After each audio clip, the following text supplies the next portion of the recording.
Okay. All right. So we are live and we are ready to go. I'm a little bit out. What if? Yeah, I'm out. There we go. Okay, so here we go. Before this stream starts, I'm going to do something a little bit different. I'm going to do this, and I'm going to, well, first I need to post this in Discord before I get started, because a person that I have a lot of respect for just took their first step on creating things, and I want to give them a chance to do their own plug. So, and he doesn't know this is coming, so this is going to be fun for me. So, here we go. He popped in of his own accord. Okay, so, this is Arko. He didn't know I was doing this. He just saw me down here. He jumped in. So what I'm going to do is I'm going to run down to personal works, because Arko has put something together. If any of you play Dungeons and Dragons, he put together a custom race with classes and NPCs, the whole 9 yards. And I'm going to put him on the spot and let him basically talk about what he did with this, and things like that. We're going to be putting the link to this in the description of this. It's also in the Discord, so if you'd like to go by and take a look at it, it is available for purchase on, let's see, dmsguild.com, and the link will be in the description, as well as with my brain just ceased function. It'll also be in general and personal works. So if you want to check this out after he gets done explaining it, go right ahead. Go ahead, Arko. Explain yourself. Hi, kids. You ever want to play as a discount xenomorph in Dungeons and Dragons, but your DM is not having it, and you want to not break immersion? Well, this product is for you, because the Yinzari, my own little homebrew playable race, is, they're essentially discount xenomorphs, but, well, slightly less focused on horror, I suppose. It's got 5 playable sub-races, 9 NPC/monster stat blocks, and over 40 pages of pure lore and story for you to enjoy. So, yes, one thing that I can tell you guys, if you have been around personal works, or you have seen Arko's fan fiction or anything like that, Arko has done. Not only does he do all of his own, I don't script anything for Arko to say. Arko says what he wants to say on any video I've ever done. He's been in the channel since the Discord opened. And this is his first step. Also, once me and him actually get around to it, he's going to be starting his own YouTube for Halo purposes. And when that happens, links are going to be in the description. Everything else like that. I really recommend that you guys check out some of his stuff in personal works to see the kind of writing style that he employs. One thing that I will say is I don't like a lot of combat. I don't like a lot of combat in writing, because I think it's hard to follow. It doesn't flow that well. Arko wrote a story one time, and it's in the top 3 of any combat sequences that I've ever read, flat out. And that's that. So do you feel sufficiently put on the spot, Arko? Not at all. I'm entirely comfortable, but good attempt. Okay, so today we're going to be checking out the All-Guardsmen Party, and for whatever reason, I don't know, it keeps on reverting back to the first thing in the playlist. Well, I'm going to take my leave. Just wanted to pop in and check on what you were doing. Oh yeah, well, I'm starting off Xenotech Heresy today. So, first episode, 3 episodes of Xenotech Heresy. And I wanted to talk to you later, bud, because I want to get your opinion on some stuff. But, yeah, I popped in here to drag you down here for when I started the stream. Haha. Haha! Bye. Bye-bye. And, guys, if you put together something, if you, like, there's going to be a self-promotion bit on the channel to where if you have something like this going on, you can do that. And I have no problem promoting anything you guys do because you're my community. And yeah. Okay, so let's see who's here. Alright, so let's actually get around to it. Scryer says, today on Twitch Saves Everyone, tech priests can be massive prats. They also encounter the worst Xeno race in the galaxy and an old friend. Yay! Master Mistakes is here. The Lord Inquisitor is here. Ronnie's here. Obsidia Black is here. Diclonius is here. Tyler Holtz is still trying to sell his bootleg refurbished junk. Sawyer Cantrip, he says, I'm trying to chill down some Belgian Trappist ales for dinner. They're made by monks. I ordered the Lord of the Rings book made by traditional European bookbinding method. That's cool, bud. That's really cool. Horribly expensive, I have no doubt. Arnukes is here. Let's see, Aquila's here, the Slacker's here, Kenzie is here, Nick is here, Fox is here, Aquila's here, Jared's here, everybody's here. Okay, the Deathcore Trooper is here. We do not need to send him to a paradise world for the second time. Thank you, Nick. Says Nick says, hi, Arko, take this nuke and throw it at the boss. Thank you, Aquila. Aquila says, oh god, now they're refurbished Xenomorphs. We have refurbished Xenomorphs. This is painfully accurate. Alright, so let's see here. Hey, Dark, what's going on, buddy? Thank you all for joining me, and we're gonna have some fun. And because Kenzie said it, whoop! Okay, there we go. Are you satisfied now? Did I blow out your eardrums? Good to go. Alright, so I have drinks, I have caffeine, I have all this other kind of stuff.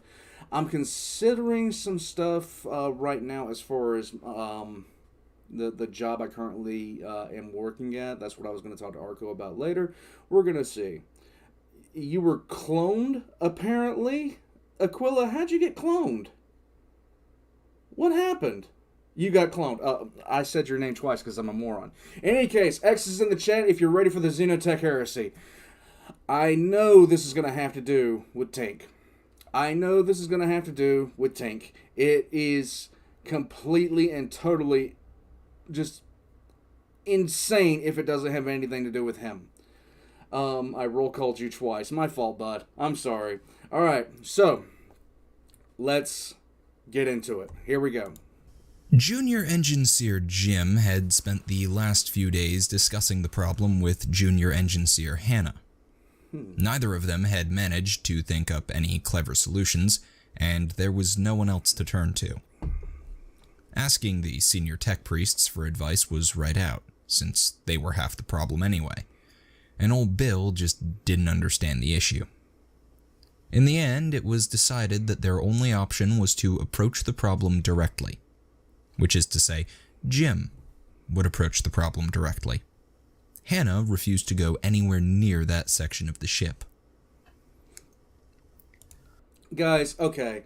F's in the chat for Tyler's sanity because we need to refurbish his sanity. It's completely gone at this point. It needs a whole bunch of rub down, needs some scraping, stuff like that. F in the chat for Tyler's sanity because he keeps trying to refurbish everything. During his next nightly 75-minute organic recuperation period, Jim visited the storage room across... And it helps if I click this button. Yay. Buttons are fun. ...across from the Gellerfield generator. Remembering it was Tuesday, and after 1800, he bypassed the first two doors and made his way to the third, where the mechanical keypad he'd expected had been replaced by a data slate and a piece of yellow paper. Nice. Jim tried to ignore the Claymore mine mounted underneath the slate as he read the note. It was labeled, "Prove you are not a servitor," or orc. A second, smaller note said, "Case sensitive." It took 2 tries to get the illegible series of handwritten letters entered into the slate. Luckily, the mine had only armed, and the slate had instructed him not to move after the first mistake. Jim thought it was rather unfair to expect someone to be able to tell the difference between a lowercase and capital S. When the door finally opened, the engineer made his way down a zigzagging corridor of sandbags. As he walked, he idly wondered where they'd managed to find sand on a void ship, then decided he was happier not knowing. There's a Star Wars joke in here, and I'm not gonna make it. I'm really just not. When Jim came around the last bend, he found 3 of the men he'd come to see piling up pieces of burnt meat and metal into a wheelbarrow. He ignored what looked like the remains of an unfortunate maintenance servitor and hesitantly asked if the interrogator was present. Or maybe even Doc. The shortest and most amiable of the 3 troopers, Nubby, explained that Sarge was working with the adepts and Doc was staying in the medbay on account of his legs not working. Several complex and undeniably obscene gestures accompanied this, either conveying Nubby's opinion of the adepts or what he thought Doc's actual reason for staying in the medbay was. We all know. Jim wasn't sure which. Twitch interrupted the show to ask Jim if he was here about the servitor, because that was entirely not Twitch's fault. He clearly explained that no one was to attempt to clean or do maintenance on this room without an escort. Also, sharing access codes, even if it was with a servitor, was a severe violation of proper security protocol. Thank you, Slacker. Slacker said it. I hate sand. It's coarse and dry and gets everywhere. Seriously, okay. I got hit by it. Okay, so look. I'm not gonna say Padme Amidala was an utter and total heartless tease, but she was a total, utter heartless tease. Okay, look. This guy says he can't stop thinking about you, and the first thing you're going to do is reveal, just show off as much skin as possible. And then later on that day, you're going to dress in some kind of BDSM fucking corset. No, you knew what you were doing. Shut the fuck up. I don't want to hear anything about, no. Fuck that. Get the shit out of here. Anyhow. Thank you, Slacker. Nick, thank you. Nick says, discount Dan's refurbished Rent-A-Nuke. Oh, God. Oh, my God. All right. I don't want to refurbish Nuke. No, thank you. No, thank you. Thanks, Nick.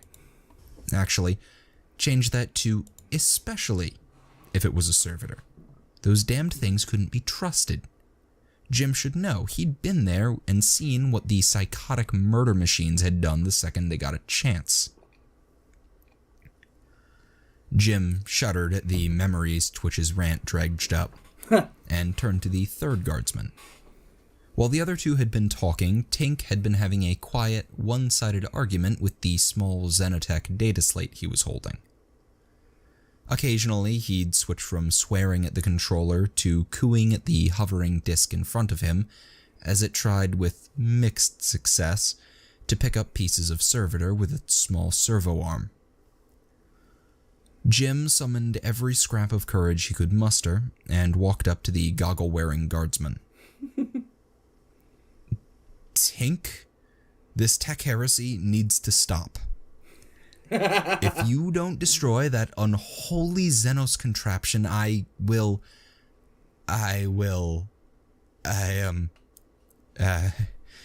please don't kill me. Wow. Tink pressed the humming plasma gun, which Jim swore he hadn't been holding a second ago, a little harder into the engineer's chest. In the most threatening voice he could muster, Tink asked, "What did you just call my waifu?" The All-Guardsmen Party. What?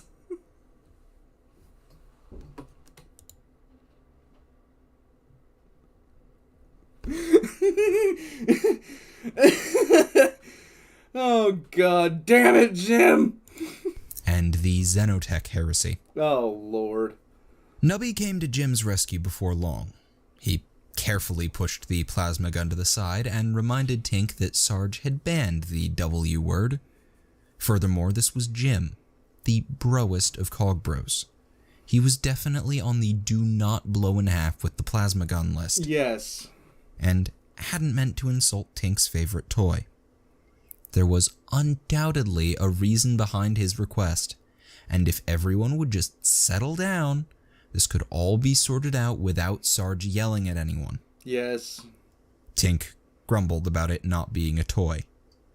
She was a DX-9F exploratory drone, configured for stealth operations and tech interfacing, and her name was Hannah 2.0.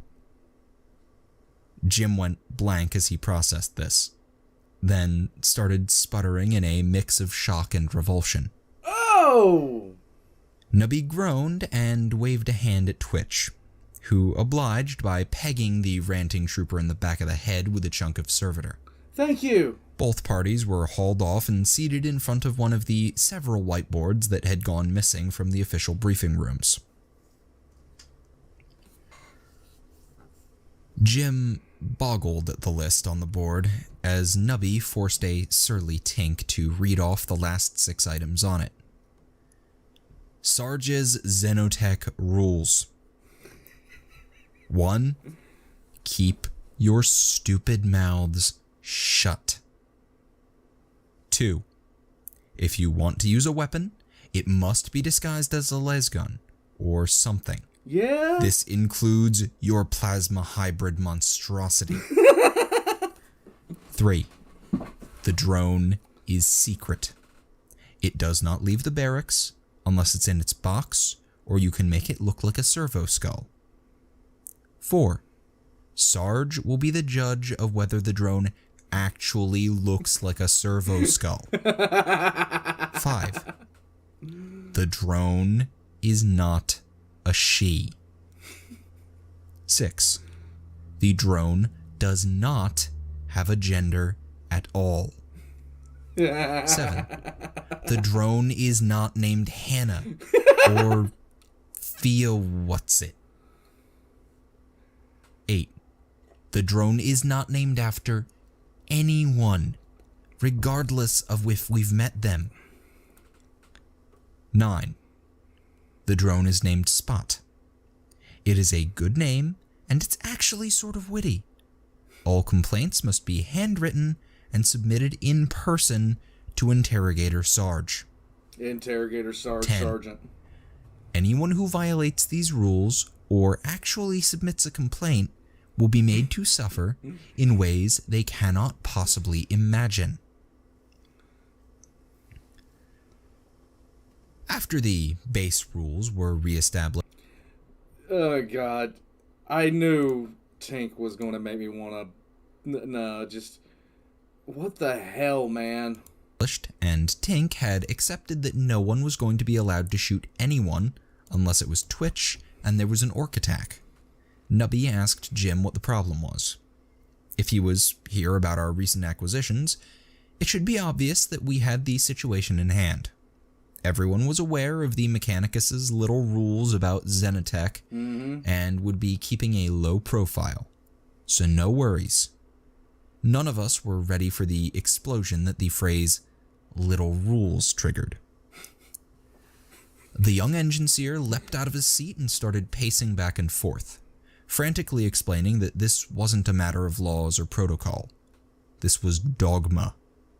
See, cogboys tend to be a little more religious when it comes to technology than most guardsmen, which isn't surprising. They're called tech priests, after all. Diclonius, but strap them the together. exact nature of their religion is a little complex. Just strap them together and throw them both out. Some of them loved all tech, Hey, Darth. especially the old and complex stuff, and would go around worshipping random things they dug out of space hulks. Others were all for getting and keeping their technology working as well as possible, or maybe even pulling apart things to see how they work. Some cogboys, though, were completely focused on stamping out any piece of tech, no matter how amazing, that didn't originate from Mars. According to Jim, about half the senior tech priests on the ship fell into that last category. Yeah. Jim claimed these were the sort of guys who wouldn't just destroy a device they suspected of being Xenos-made. They'd also convert anyone who'd ever used it into servitors. This is then accurate. push the servitor into a plasma reactor. This is accurate. Nubby suggested that this was a bit of an exaggeration. It's not. The Inquisition always got a fair bit of leniency on this stuff. Didn't that interrogator with the big hat have a sword that whispered at anyone nearby about drinking their blood? What about Sister What's-Her-Face, who had a Sternguard pattern bolter that she'd looted from a dead Marine? And no one commented on the fact that the guy running recruitment had actually purchased a medium-sized tropical island with the funds he'd been embezzling over the last few decades.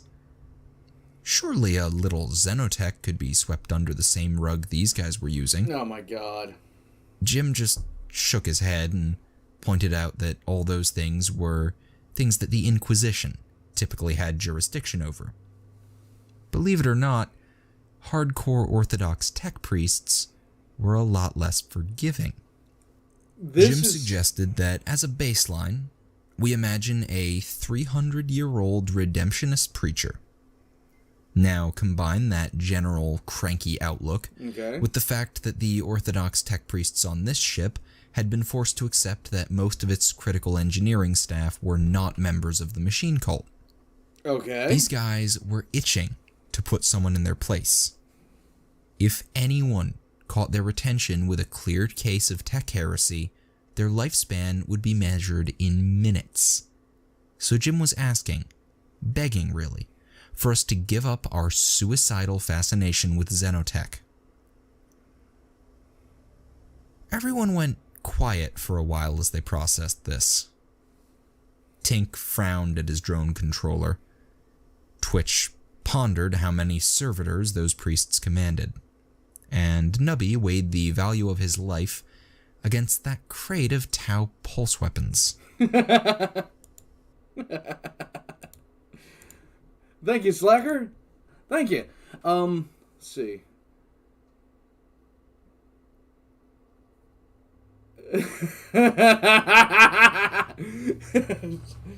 Fulgrim. Come on, you'll have fun, Angron. Silent anger. Oh, God. No, Fox, there are no Ligma claws. There are no Ligma claws. Why does it do that? I don't understand why it does that. There we go. It should not be over here. There we go. Yeah, if you're wondering, this, like, that segment over there was what my screen looks like when I'm checking stuff out. Latora, I don't see debris field. Should I get Karn? They fucking wasted our time. I can actually see Angron being that... Well, I can see Angron being pissed off for a lot of reasons. Angron is like Scarbrand with less restraint. Just to put too fine a point on it. Yeah, but Lotara is the ultimate waifu of the 40k universe. Seriously. Thank you, Slacker. I really do appreciate it, bud. Let's see. An intelligence response to say what the Xeno was being shit for SETI. Yeah, but these guys aren't intelligent. We needed to toss Tink out of an airlock 15 minutes ago. Thank you, Slacker. I really do appreciate it, bud. All of us looked at each other and came to a silent agreement. Nubby thanked Jim for his warning. It had really opened our eyes to the situation. He promised that we would be very careful not to show our new toys to any tech priests. Except for Jim and Hannah. Oh, and those other guys we couldn't remember the names of, but had been pretty cool for Cog Boys. Jim sank into his seat and looked like he was about to start crying. While Twitch and Tink went back to cleaning, Nubby did his best to console the young engine seer. Eventually, his Weasley arguments about how unlikely the senior tech priests were to find out, if no one ratted to them that is, calmed Jim down. From there, it wasn't hard to convince him to help us with the Disguise the Xenotech project. Given how much damage a minor war located across the hall from the Gellerfield generator would cause, Nubby argued, it could even be budgeted under preventative ship maintenance. This is The engine seer true. grudgingly sat down at the workbench Tink had been using for the project and started tinkering. He didn't even pause to question the origins of the pile of slightly used laze guns, or the large crate of assorted human and animal skulls that had been provided for camouflage material. He made some real progress, and was even managing a nearly civil technical discussion with Tink, when Sarge came back. Sarge, who'd spent at least 20 hours over the last few days trying to fill the gaps in his team left by Doc's injuries and the infiltrator's death, took Jim's presence as a sign from the Emperor. Before the night was over, the paperwork was in order, and the engine seer was officially seconded to us for the duration of the upcoming mission. That's just not right. That's just not. What did he ever do to you? Jim was not exactly happy about this. Yeah, I don't think he would be. That upcoming mission was a bit of a mystery. Our little op on the Tau border worlds had gone relatively well. We'd foiled a rather convoluted plot to get neutral worlds in bed with the Tau Empire, and killed the raiders that had been terrorizing the area. At least, we'd thought that the rogue trader we'd doomed to an incredibly gruesome death was behind all the missing colonies and stations. Turned out his band of pirates didn't quite fit the bill, though. Really? It's not like they hadn't had it coming. No one but Doc felt guilty about trapping those mercenary bastards in the warp with no Gellerfield. But according to our reports, whoever was wiping out the locals didn't leave bodies. Not theirs, and not their victims either. That was pretty ominous. Yeah, a especially little bit. coupled with the fact that a few of the local inquisitorial teams on our little expedition had been on those worlds. None of them had sent out any messages. They'd just vanished with the civvies. Okay, so seriously, I'm leaning towards Necrons at this point. I really am leaning towards Necrons. Tyrion as being a close second. Thank you, Slacker. Slacker says, funny, that's how my last tech priest English. Funny, that's how my last tech priest joined the DH game. What's the DH game? I do no. Stupid thing landing on my camera. Or Jakari, you're right. Ominous. You're right, Plasmatic. Or Jakari. All those guys had been doing the same as us. Place your bets! Small teams of underfunded, underinformed, and under everything else inquisitorial agents sent out to look for trouble or to do something for Oak. Oh, Dark Heresy. We were definitely the last people to suggest that they should have been able to stop some sort of colony eradicating doom thingy.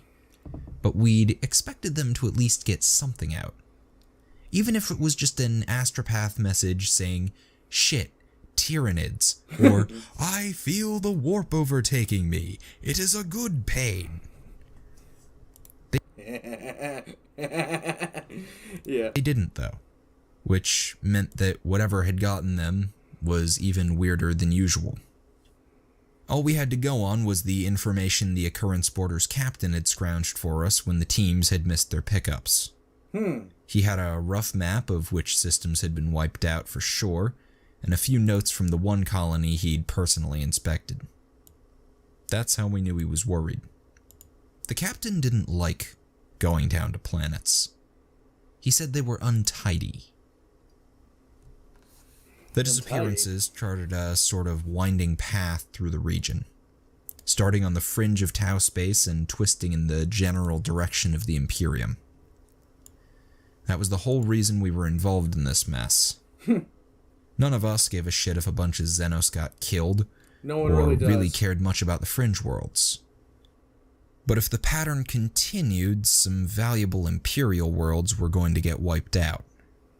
So Oak had mandated that everyone out here was to drop what we were doing and figure out what the hell was going on. Yeah, it's a real toss-up. It's a real toss-up. Right now what's happening with the screen is I'm trying to get it to where, chat's over on this side and the screen's over on this side. And I have two different screen sizes, so I can't flip them back and forth. It is what it is with this. Thank you, Nukes. Don't Tyranids leave a shadow in the warp? Yes, they do, our Nukes, but it might just be standard jamming technology. Or, I don't know. It's either Nids, Necrons, or Drukhari. That's pretty much what that is.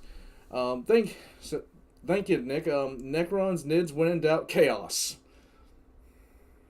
I always thought it was funny that the Drukhari were considered chaos eldar, which is kind of nightmarish. The Inquisition, some elements of the Inquisition called them chaos eldar, which is exactly the opposite of what they are. Thank you, both of you. Thank you, Nukes. Thank you, Nick. All right. Watching the theories is funny. Yeah, pretty much. Yes, the Shadow occurrence of the Warp border is had really picked up all obvious. the teams it could reach in time, and was doing its best to follow the trail before it got cold. Sarge spent a lot of time working with the Adepts and the other teams to figure out what we were in for before we ran right into it. Sarge had sat down with the captain, who he got along with rather better than the other interrogators, and gone over the whole thing from top to bottom. Unfortunately, all they were able to figure out was the path mostly followed decent warp routes. Okay, so Chaos would have left bodies on display. The Necrons might not have left bodies, but in some cases they just completely vanish an entire population center. The Nids would have not left bodies, but they would have also made the planet barren in their wake. So it's a toss-up. Which told us whatever was driving was probably using a warp drive. Or they just felt like going that way. The captain's brief visit to the purged colony had turned up some more useful info.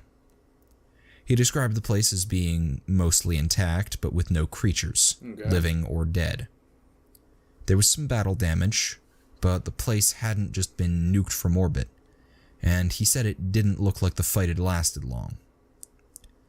Sarge tried to pick his brain for details about the battle damage, hoping to pin down what sort of weaponry had been used.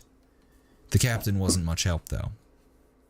All he was able to tell us was that no one had used macro cannons, lances, torpedoes, or nova cannons. Oh, and someone had dropped several million tons of powdered silicate and organic matter on the place. What? That struck him as interesting. A few probing questions revealed that this mysterious substance was, in fact, just the ground. Bloody spacers. Oh, God. Thank you, Slagger. He says, Slagger asks, why do you have two different size monitors? Get another, the better monitor. Because I'm an idiot. What other reason do you need? Thank you, Slagger. Actually, this is, I've considered getting another kind of monitor, but that's going to be, that's like on my list of priorities as far as things I'm going to be using money for in the next, like, the next few months. It's not like real heavy. It serves its purpose. It really does serve its purpose. So I don't really have a problem with it. It was eventually decided that the only way we'd get anything useful was by visiting one of these worlds and looking around ourselves. True. Preferably after the mysterious people disappearing thing had left. Until then, all anyone could do was wildly speculate. So, we did what any red-blooded guardsman would do in that situation. We started a betting pool. At first, it was the usual small wagers between us. Everyone sticking to their pet theories and so on. But Nubby smelled profit, and the thing quickly grew to ludicrous size. Of course. Within a few days, both the other teams, the entire engineering department, and half of the ship's officers were in on it. There'd been a runner from the Navigator's Sanctum carrying bets from him and the Astropath, neither of whom had been told about the pool. Nice. That had sparked a lengthy debate on whether those guys could see the future, and if that should invalidate their bets. In the end, Nubby held that if they could, then they'd have been able to avoid being assigned to the occurrence border. This is true. So he took their money like everyone else's. There wound up being only 3 popular bets, since various factors wound up disqualifying most of the candidates. No one was willing to put money on it being some human force, on account of how Oak would have known if there was a rogue Inquisition fleet out here. And Chaos warbands or cults were never this tidy. True. On the Xenos side, the Tau didn't fit. No, they don't. Necrons tended to stick to their tomb worlds. Tyranids either left planets barren or full of Tyranids. This is true. And even Twitch couldn't figure out how this could be orcs. That just left warpy stuff, eldar, or some really obscure type of Xenos. This is all accurate. Sarge and Doc had their money on some sort of crazy warp shit. Either a greater demon or some sort of massive phenomena. They didn't have any real reason behind the theory, but since it was the scariest thing anyone could think of, it had a lock on the pessimist vote. Outside of the pool, all the adepts who knew about that warpy stuff were going through their records, trying to figure out what could be done if they were right. Meanwhile, after Twitch gave up on the orcs, he'd gone down to the adepts and gotten a full list of all the types of Xenos that lived out on the fringe. He didn't sleep for 3 days after that and eventually had to be tranked by Doc. Well, by his girlfriend. Doc wasn't in any condition to chase down Twitch on account of the whole wheelchair thing. Anyway, after he was pried out of his hole, Twitch made a fairly strong case for some obscure Xenos horrors being behind everything. Even Tink and our team's adepts threw in with him, either because they believed him, or just thought it was good odds to play the field. Play the field. The final popular bet was the OCD Eldar Raiders theory. Nubby and Fumbles had started that one by hotly denying that it was even a possibility. The denial had come right after they'd received the Navigator's bet. And even if most folks couldn't figure out why the Eldar would be disappearing colonies, they knew what a rigid game looked like. Nubby hadn't gotten any sympathy from the rest of us when he'd complained about how even the odds were getting. Between the pool, Tink and Jim's project, and Sarge's scramble to prep for the mission, Doc was the only one with much free time. Of course, that was primarily because he was stuck in a wheelchair until his leg and gut wound finished healing. He spent most of that time in the med bay acting as a handicapable nurse for his girlfriend. And despite Nubby's constant barrage of tasteless jokes, seems to be coping with this temporary crippling fairly well. We mostly left him to it, since we risked death by either sap overdose or angry hospitalier every time we visited. Twitch nearly lost an ear to a thrown scalpel when we kidnapped the poor boy for a night of recreational drinking. Nice. While Doc wasn't too bothered about his injury, I can tell you guys, don't piss off a hospitalier. it was a constant source of worry for the rest of us. Not because we thought he wouldn't get better, but because the captain had spotted a world in the right direction that had gone dark, and was taking us there for a little reconnoitering. Yay! Our ETA was a few days, and Doc's recovery was going to be a matter of weeks or months. So it was looking like we'd be going into the field without a medic. Sergeant Jim tried to convince us that the Metaskull they'd requisitioned was just as good, but we weren't buying it. No. Those things are unsettling to look at. They're a million times worse when you've just been shot and one's coming at you with a buzzsaw. Everyone was feeling a little nervous when we finally came out of the warp and confirmed that the nearby planet was emptier than a Munitorum agent's heart. Wow. Those of us who weren't creeped out by the prospect of nosing around on a freshly depopulated world were wondering if we were about to lose 3 weeks' pay in the pool. While everyone worried and prepped their gear, Sarge attended one final meeting with the captain and the other 2 interrogators. Now, these guys weren't bad sorts, at least by officer standards, but neither of them really played well with others. One was a blonde battle axe of an ex-cleric, and the other was a serious agent fellow with a creepy sword that no one commented on. Battle Axe had been drumming up recruits, and Sword Guy had been trouble stabbing some problem for Oak. Trouble stabbing. Accurate considering this group. Thanks, Slacker.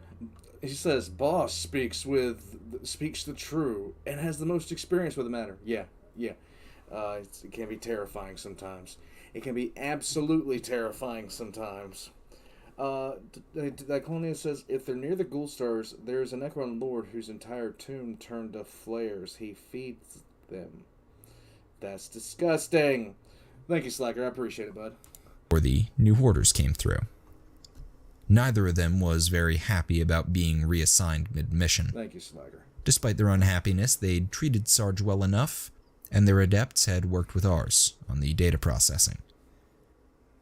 But no one was willing to accept anyone but themselves as the mission leader. Yay! That included Sarge, who'd immediately recognized 2 people who wouldn't blink at sacrificing a few guardsmen. Since no one was feeling overly cooperative, the basic plan was for each team to send a separate party to the dead planet to look for clues. If anyone found anything interesting, they'd call for the adepts. And if they found hostiles, they'd call for reinforcements from the ship or the other teams.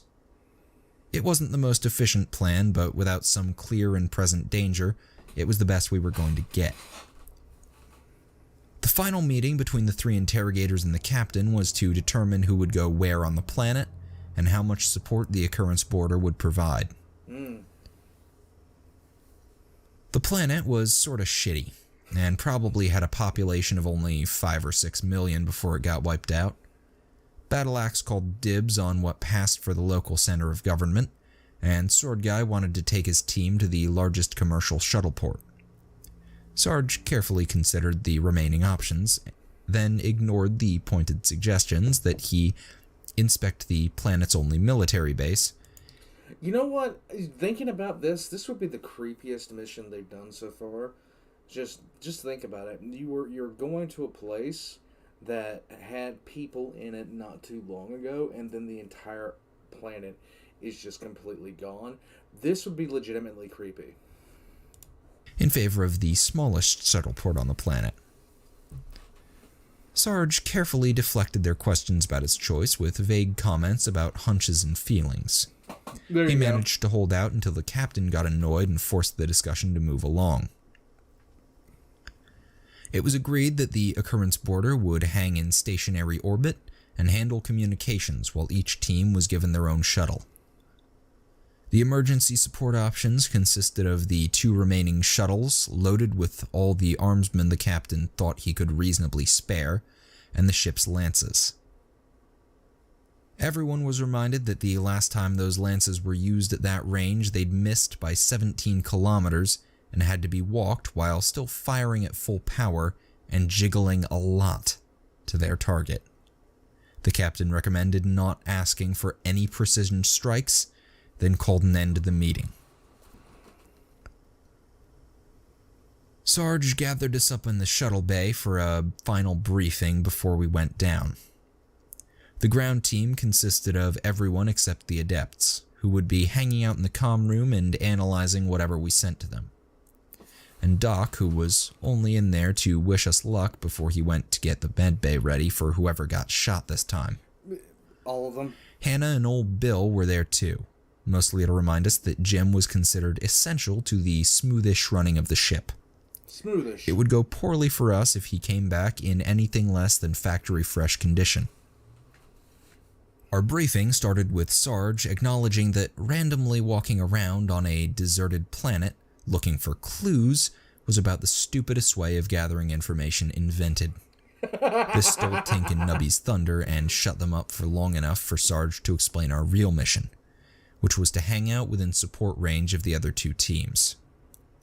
If someone was going to try and kill nosy people, it'd probably start with them, and we'd be in a good position to swoop in and save the day, or make a clean escape.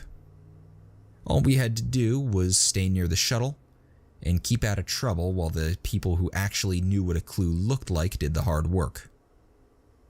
It was a very good plan. The cherry on top was the location Sarge had picked for us. He'd chosen it for 3 reasons.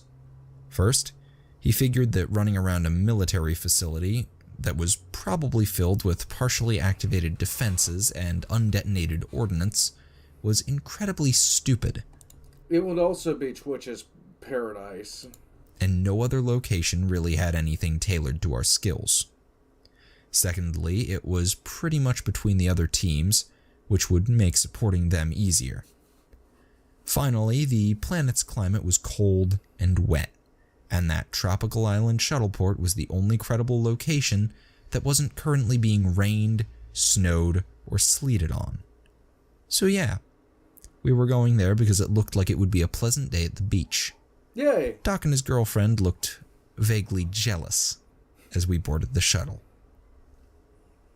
We'd been offered a pilot for our shuttle, but 2 of us were qualified to fly the thing, and we preferred having someone we really trusted in charge of our only transport. You trust Nubby? Also, Nubby pointed out that they might rat us out to the other teams. This is true. Tink and Jim had a brief, heated debate about who was pilot and who was co-pilot, which ended poorly for both of them when their slap fight over the joystick knocked over Sarge's recaf. Aside from the brief excitement provided by Sarge chewing out the techies, the ride down was fairly boring. Even the view out the window was dull. The top half... Thank you, Aquila. Aquila says, I feel like Mr. Landmine is only Twitch's friends if he planted it. I think Twitch just has a natural affinity for the explosive arts. Half of the planet was white with snow. The bottom half was mostly water or clouds, and even Nubby couldn't find any obscene-looking continents. Twitch tried to liven things up by speculating on what type of Xenos horrors had abducted everyone, and what unspeakable things were being done to them, but stopped when Fumbles looked like he was going to start crying. Oh. Our first look at the shuttleport confirmed Sarge's genius. The place was obviously built as some sort of vacation resort for rich merchants. A quick flyover turned up a complete lack of people, vehicles, or Xenos monstrosities, and an environment scan revealed nothing more dangerous than a chance of sunburn. Huh. So we sat right down there on the beach. There was a final comm check and reiteration of the ground rules.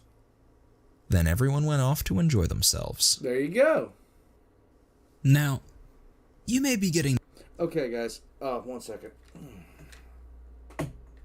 I need to go put some eardrops in my ear real quick because one of my earbuds that I put in when I'm at work decided it was going to do something screwy. I don't know if it scratched the inside of the ear or what like that. But this ear right here just feels really, really... not fun. Not real fun. Thank you, Daniel Morgan. Daniel Morgan says, I think the author is playing Twitch. The real guy actually suffered brain damage. Is that serious? You think the author's playing Twitch? The real guy actually suffered brain damage in a rock climbing accident. Oh, wow. Is that for real? I heard the author was actually playing Nubby. Lieutenant Enforcer Interrogator job description, take military command when things go south. Put around the head of any interrogator that steps over the line. That would be very good. Thank you, Daniel. I didn't know that. I had no idea about that. The author is Nubby. Okay. But I'm gonna go put some drops in. Like, I'd be fine sitting here for a few minutes, but like, it's starting to hurt, so I might just be wearing my headphones like kind of cocked off to the side. They're just hurting right now, so give me 1 minute. I'll be back at 52, okay? Be right back, guys.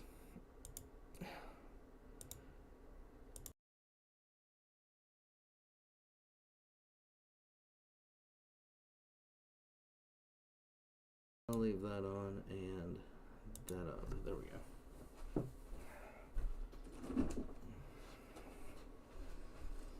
Oh man, my ears bother me.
Do you have any? That'd be nice. Oh, jeez, where is it? That, no. I might as well take that, though. And there we go. Okay. My eardrum is pounding, God. And I go boom, and I go boom. And I'm back up. There we go. Yeah, I'm sorry, guys. My ear is just like, is just painful. If it keeps on going like this, like right now, my hearing is starting to be affected. So there might be something. I'm just going to take some naproxen, some ibuprofen, some stuff like that. The hospital is looking for some eardrops. It's just one of those things, guys. It's just one of those things. Go ahead. What's up? Do you want to do a wash? Huh? No, I don't think that'll do anything. I'm gonna try it after. Take some ibuprofen? I'm taking it now. Yeah, I think I did something to the inside. Probably scratched it. Probably did. I wouldn't be surprised. So I'm gonna take some stuff so I can, be fine. And then after I get done, I'll see what I can do from there. Yeah. Okay. All right. Let's get back into it.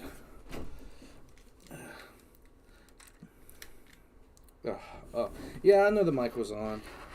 Not a big deal. I'm sorry, guys. Sorry to interrupt it like this, but yeah, this is really getting on my nerves.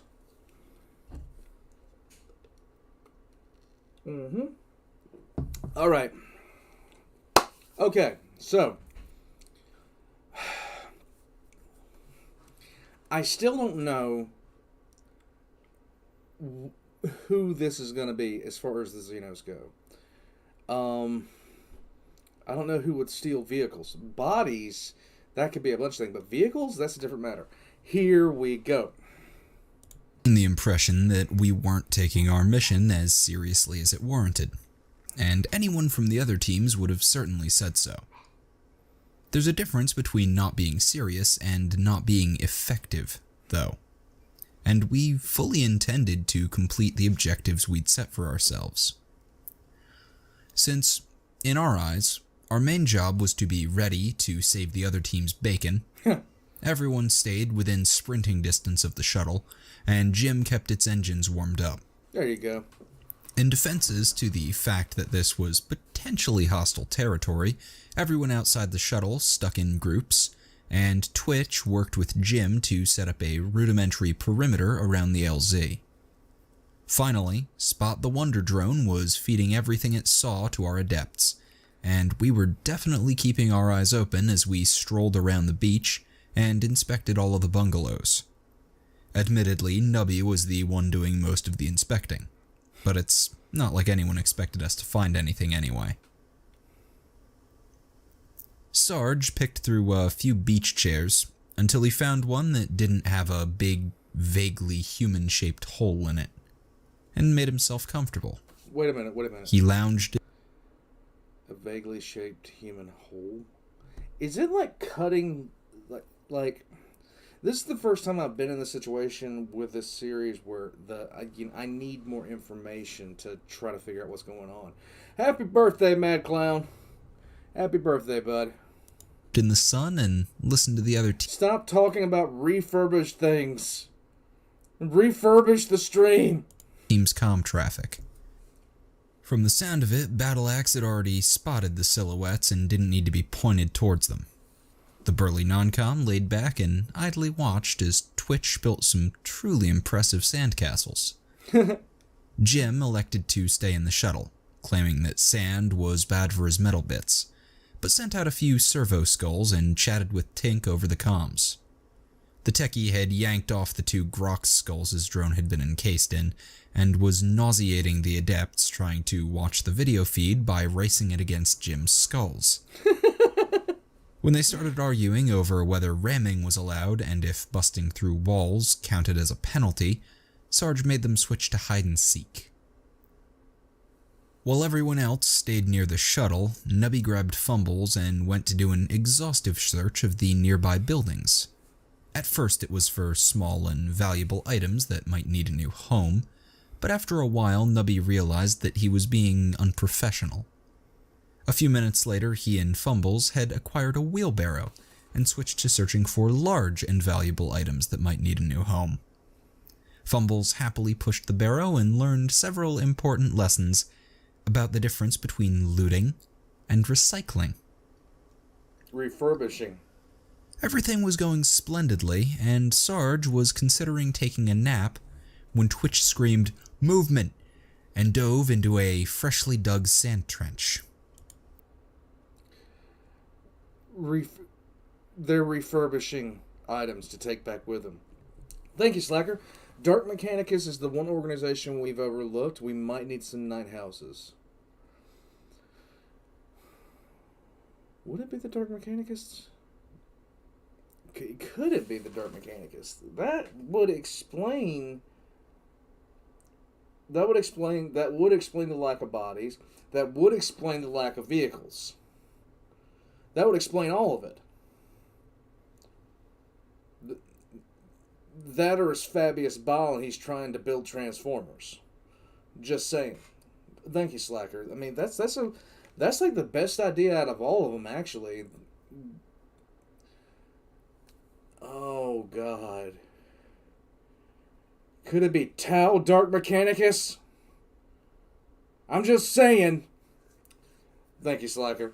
Thank you, Nick. It's time to refurbish the refurbished... Oh, stop it. Just stop it. Stop it with the refurbished Gellerfields. Why are there 6 of them? Thank you, Nick. Despite the amount of shit the rest of us gave Twitch over his paranoia, we all trusted his spotting skills with our lives. Within seconds, Sergeant Tink landed in the trench next to him, and overhead the drone engaged its stealth field. On the far side of the shuttle, Nubby and Fumbles dropped their loot, and got ready to either flank or sprint to safety. The only person who didn't respond immediately was Jim, who poked his head out the shuttle's door to see what the fuss was about. Sarge screamed at the cogboy to get back into cover, and drove the point home by chucking a nearby entrenching tool at the open hatch. The shovel barely missed Jim's head, and he scrambled back with a little yelp, while the rest of us tried to spot whatever Twitch had seen. When nothing happened over the next few minutes, Sarge started ordering Tink, Jim, and Fumbles to scan the area. Before he managed to finish the order, a buzzing voice cut in and told us to remain in your current position and cease communication. Your vessel will be yielded to our service. The Borg. Everyone pegged the voice as a tech priest of some variety. It's the fucking Borg. Anyone else with an augmetic voice box would have at least tried to make it sound normal. This guy sounded like a cross between a garbage disposal and an opera singer.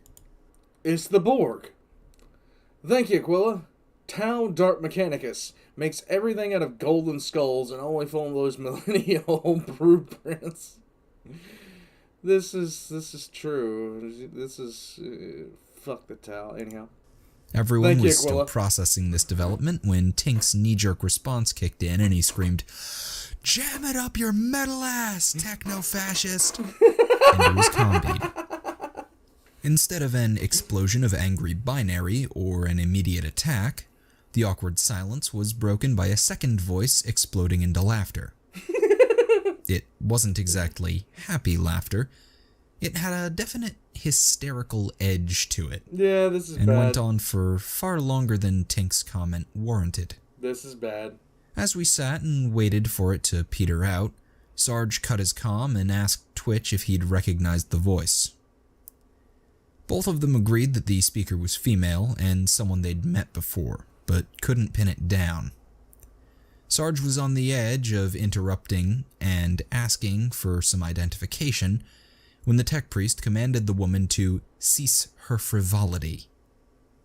This did not go over well. You know how some people argue like an old married couple? And it's sort of cute to watch? Well, this wasn't anything like that. They argued like, well, two people who'd been stuck on a deserted island together for far too long. Or one person and a damaged blender. It wasn't just awkward to listen to, it was actually a little scary. Nice. Weeks or months of pent-up venom poured out in a nearly incomprehensible tirade from the woman, and the priest countered with commands for silence and bursts of binary. It only got harder to listen to when the cogboy cut his comm and she left hers on. Now that she was talking, most of the rest of us recognized the woman's voice, and at Sarge's order, we followed the sounds of the argument. After a few blocks of walking, we found a familiar guardswoman, face gone crimson, screaming at a senior-looking tech priest. They were standing in the middle of a half-looted convenience store with a half a dozen servitors forming a menacing-looking ring around the woman. Nubby and Twitch grabbed Tink before he could say anything stupid, and Sarge awkwardly cleared his throat.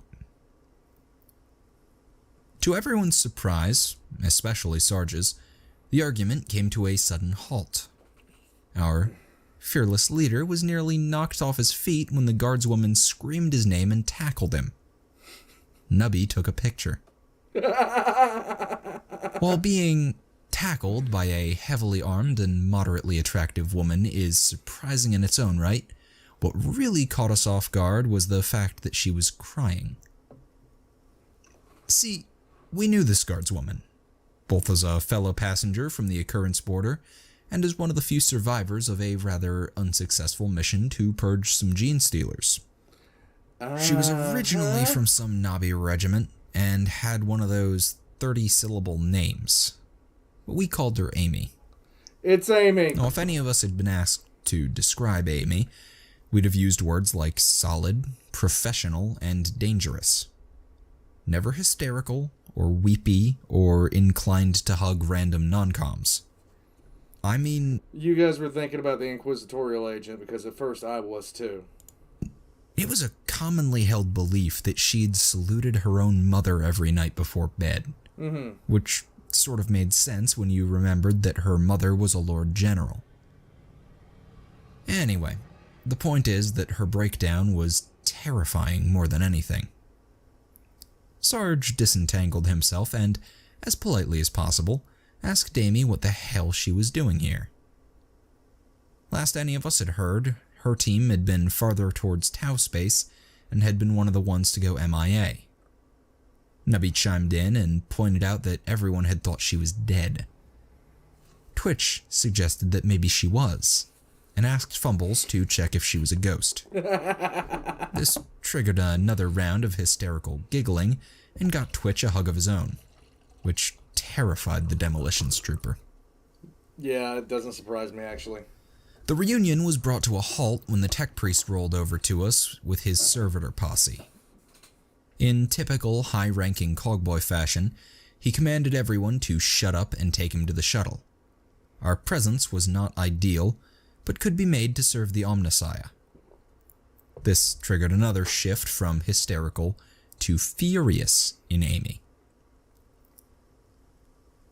This time, we were in a better position to understand what was being said. At least you didn't hug Nubby. The main thread of the argument seemed to be that the Magos had gotten everyone killed, refused to call for a pickup, and then gotten them stranded on an empty world for his bloody metal god. Amy was done serving the Omnissiah.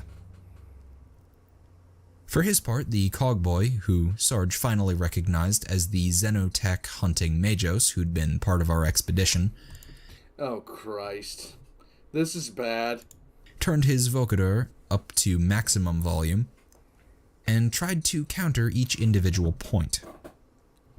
Why he was doing it was a mystery, because everything he said just made Amy angrier and convinced us that the guy was a complete tool.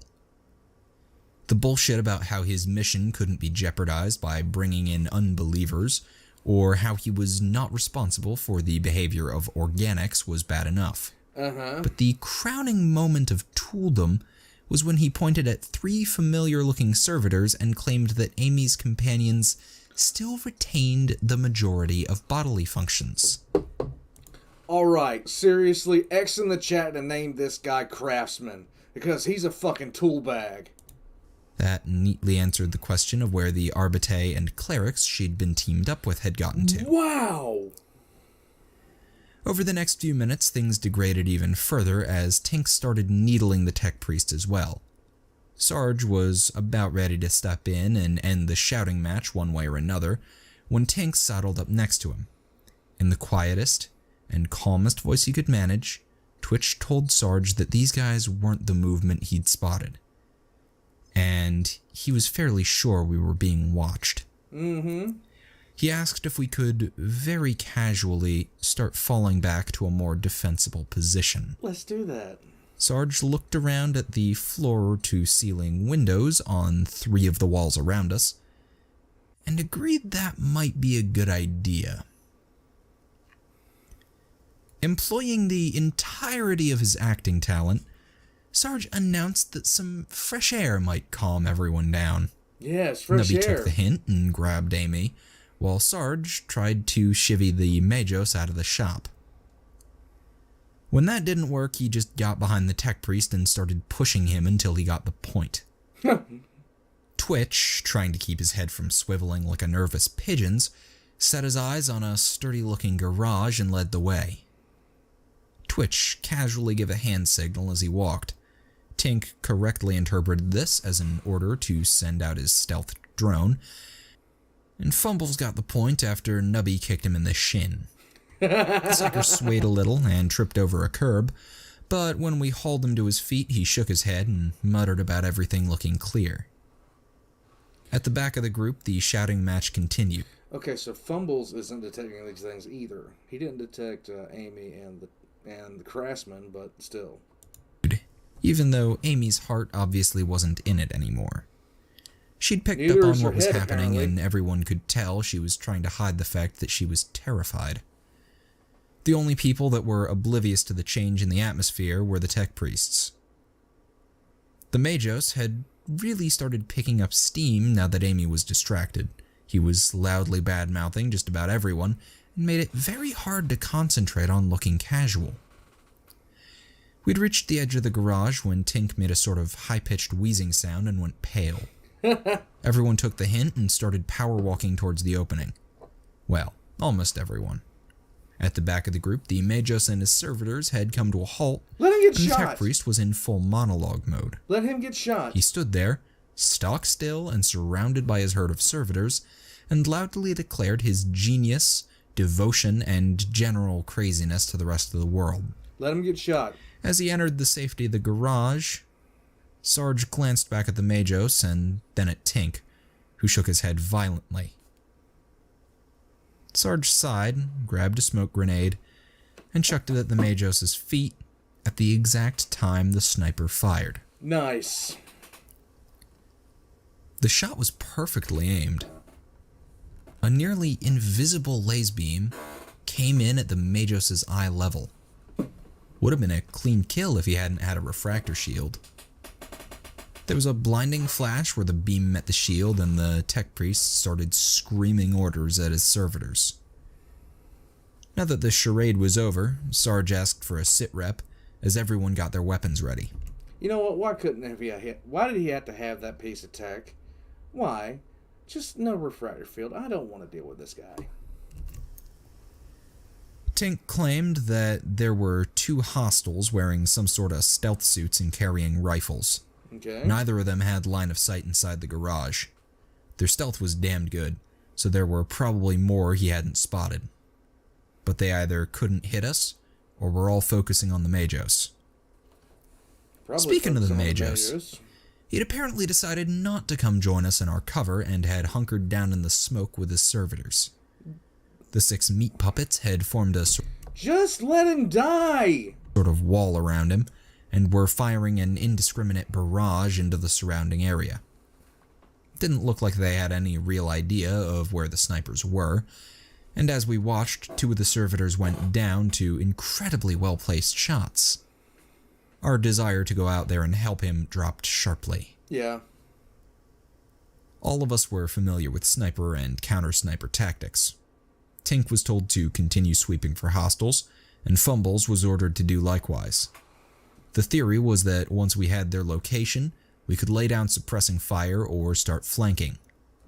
Until we knew where all the snipers were, even if none of them had shot at us yet, we were effectively pinned. Unfortunately, something about these hostiles had Fumbles stumped. He could barely even locate the ones Tink had spotted. Oh. The little guy gritted his teeth and pumped up more psych into his detection field. But we all felt a wave of despair from him as he only succeeded in covering himself in a painful sheet of static electricity. There you go. Outside, another servitor dropped to a headshot, and the Majos started yelling at us to help him. Dipshit. Door. Dipshit. Door. It was officially time to either shit or get off the pot. At the current rate, the Majos was going to be dead before we had all of the snipers localized. The more pragmatic members of the squad pointed out that this wasn't such a bad thing, and suggested we just run for the shuttle while he drew fire. But Sarge vetoed this perfectly valid plan. It is a perfectly valid At his plan. order, everyone popped smoke and split out into 2 teams. Sarge, Amy, and Twitch pushed out and started laying suppressive fire and grenades onto the 2 rough locations Tink had given them. Tink, Nubby, and Fumbles went out to the back to try and flank the sniper between us and the shuttle. Meanwhile, Jim ordered his 3 skulls to help the drone search the area, warmed up the shuttle's perimeter defenses, and relayed the situation to the ship. Everything started out so well. The 2 snipers immediately stopped firing.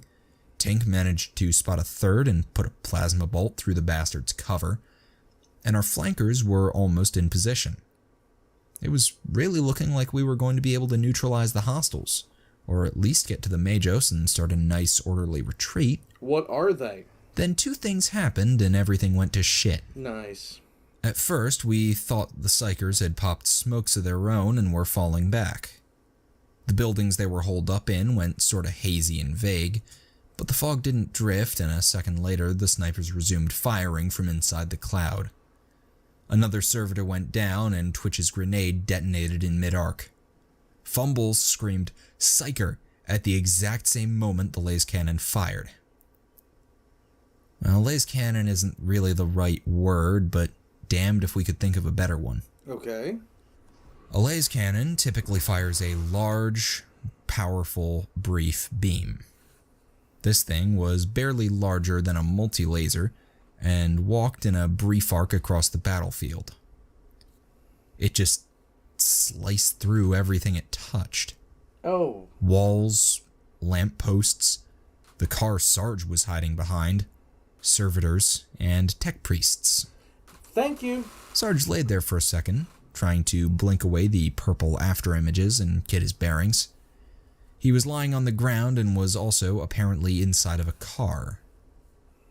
He looked out a side window, which was oddly level with his head, and saw some sort of red and chrome spider monster flailing towards him.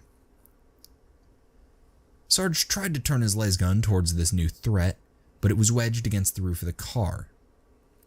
He futilely pushed at the roof with his hands, then his legs, as the spider thing inched closer on its metal legs. At the last second, a pair of hair-thin beams stabbed into the spider and it fell to the ground. Sarge breathed a sigh of relief, which turned into a choked scream when something tightened across his throat. Twitch hauled Sarge out from the decapitated car by the collar. It was an impressive feat of strength, given their relative sizes and the unhelpful way the big man was flailing around. If you guys said Drakari. The servitors were scragged.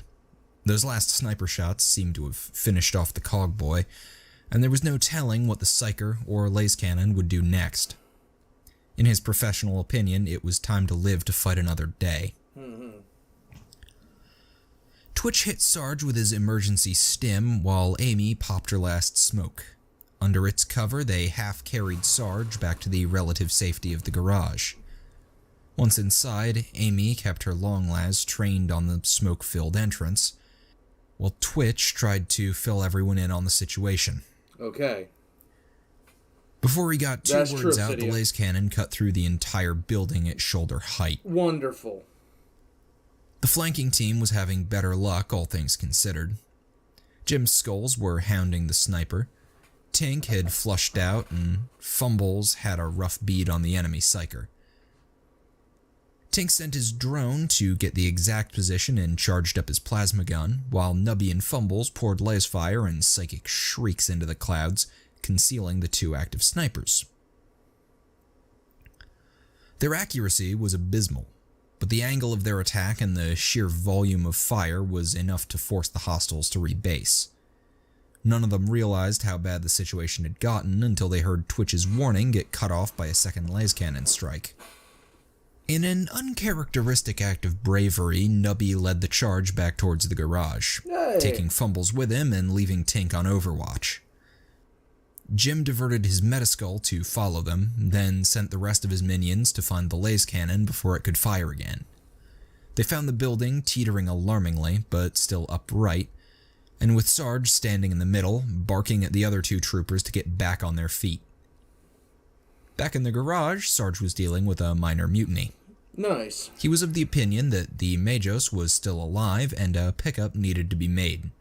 Twitch and Amy disagreed. Do we have to? Really? Do we have to? Nubby got to the door just in time to hear the non-com shout that the Majos was still moving and could be saved if they hurried. Amy countered his argument by hefting her long laze and putting a hot shot through the head of the twitching tech priest. Further debate was delayed by the roof caving in. There's nothing like a few tons of collapsing stone to motivate a hasty retreat. Nubby, as usual, led our sprint back to Twitch's position with a stimmed-up Sarge hard on his heels, and the rest of the group trailing behind. None of us even registered Jim's question over the comms. As we regrouped, Tink's drone finally found his target. A large blob of overcharged plasma sailed across the plaza and into a tasteful little restaurant. Instead of just burning through the building, it splashed against something in the back, with a loud, crackling explosion. Tink cheered, then swore, then yelled something about tackle, and burst into laughter. Twitch barely managed to pull him down in time. I didn't get it.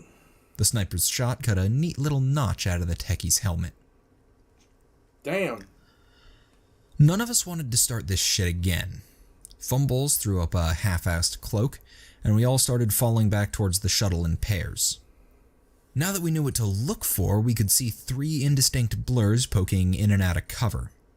We did our best to return fire as we ran, but the buggers had nerves of steel. For every 10 shots we put down range, they returned 1 incredibly well-aimed one. Only the combination of our cover, Fumble's cloak, and a massive amount of suppressive fire kept us alive. That's not to say we got out of there unscathed. I don't think so Those hair-thin laze bolts nailed everyone at least once. If you stuck a toe outside of cover, they'd shoot it. And if you didn't, they'd try to punch a shot right through. The only one of us who managed to score a hit on them was Amy. And the second time she tried to line up a shot, her long laze exploded in her hands as they put a shot down the barrel. Jesus! Stopping and waiting for Jim's Metaskull, which had gone Emperor knows where during the retreat, was out of the question. So Sarge wound up popping another stim and carrying her for the last sprint to the shuttle. We all felt tremendous relief when the shuttle's multi-lasers finally forced the snipers to back off. As we reached the top of the shuttle's loading ramp, Twitch asked if anyone knew what had happened to the laze cannon. Right on cue, a section of bulkhead started glowing, then the damned beam punched through with a spray of molten metal. Jim didn't bother waiting for an order. The engines roared to life and our big, ungainly shuttle started to wallow upwards. Oh my god. As the rear ramp began to close, the laze cannon fired again and neatly burned through its hydraulics. Everyone resisted the urge to go poke their heads out the broken door and see what was shooting those beams at us. At this point, Tink, who'd been rather focused on not getting shot like the rest of us, realized that someone was missing. He yanked the drone controller off of his harness and started screaming at Jim to slow down. Jim correctly interpreted this as a terrible idea and ignored it. Yeah. Everyone who wasn't collapsing from blood loss or stim after effects was watching as the techie frantically slammed at the drone's controls and screamed curses. The show was briefly interrupted when the las cannon burned through the floor about a meter in front of Tink's feet, but resumed after a few evasive maneuvers slammed us around like pinballs. Nice. It didn't take a savant to see that Tink was losing his race. Spot the Wonder drone was great at stealth and recon, but it just wasn't built for this sort of speed. Nubby clumped over to put a hand on the techie's shoulder. He suggested that maybe Tink should park the drone somewhere. We'd be able to come back and get it in a few years. Tink whirled around and had his drone controller raised like a club when the laze cannon fired again. The shuttle pissed forward as the tail of the vessel exploded in a fireball. Oh, man. The difference in attitude between Tink and the rest of us when the laze cannon took out our tail engine was profound. While everyone else screamed, clutched at the safety handles, or prayed for the Emperor, he let out a whoop of joy and ran to the jammed ramp. Oh my god. A few sniper beams sailed past him and were ignored in favor of a small tan shape, which, now that our speed had been cut in half, was steadily growing larger. Tink cooed at the damn thing like a puppy. Oh my god, Tank. Thank you, Slacker. It's the fracking Knife Ears. The Darks would have had them poisoned by now. The Necrons would have shot through cover, and the Dark Mech would have used Tech Heresy. All this is true. It's got to be the Knife Ears. It's got to be the Knife Ears of the craft world variety. And who knows why they're here? They can't explain it. Although certain members of my inner circle would sit there and try to excuse it. Strider. Hashtag blame Strider. In any case, yeah, it's got to be. If it's not the Eldar, I don't know who it is. In any case, let's keep on going here. Thank you, Slacker. Which was admittedly better than a girlfriend, but still. As it closed in the last few dozen meters, he spread his arms wide and tried to catch it. Oh my god. Only to get knocked off his feet as a smaller and faster object sailed through. The drone followed a second later and slammed into Twitch, who'd been holding on for dear life in a far corner. Nice. Tink sat up and groped at the object that had knocked him on his ass. He raised two blood-covered hands, registered that he was holding a severed head attached to a metaskull, and started screaming. Jim appeared in the hatch leading to the cockpit and asked if the Majos had made it aboard. Yeah. The cogboy barely managed to wrench the gory thing away from Tink before it was chucked back out the tail hatch. Jim held the Majos' head up like some sort of trophy, and turned to face Sarge with a rather proud expression on his face. Unfortunately, our barely conscious leader wasn't able to offer any suitable praise. All he managed was a bleary, "Who's flying the shuttle?" Jim swore and ran back into the cockpit, barely managing to dodge the next laser cannon beam. Nice. Thankfully, that was the last shot. Everyone breathed a sigh of relief and slumped into their seats. Can we say how good of a pilot Jim is because he's evading last cannon shots with a no tail on the craft? Well, more a gasp of relief. We were all pretty out of breath and our ears were hurting for some reason. Tink eyed the holes in the cargo bay and kicked the rest of us to our feet. We wound up packing 7 people, and for some damn reason, the drone, into the 2-man cockpit. It wasn't comfortable, but at least there was air. Between all the sweating, bleeding people, the Majos' severed head, and Nubby's uniquely indescribable odor, that cockpit was getting pretty manky by the time we reached the occurrence border. As soon as the bay was pressurized, we piled out and collapsed on the first available surface. The ship's air, which smelled faintly of burnt cabbage, had never tasted so sweet.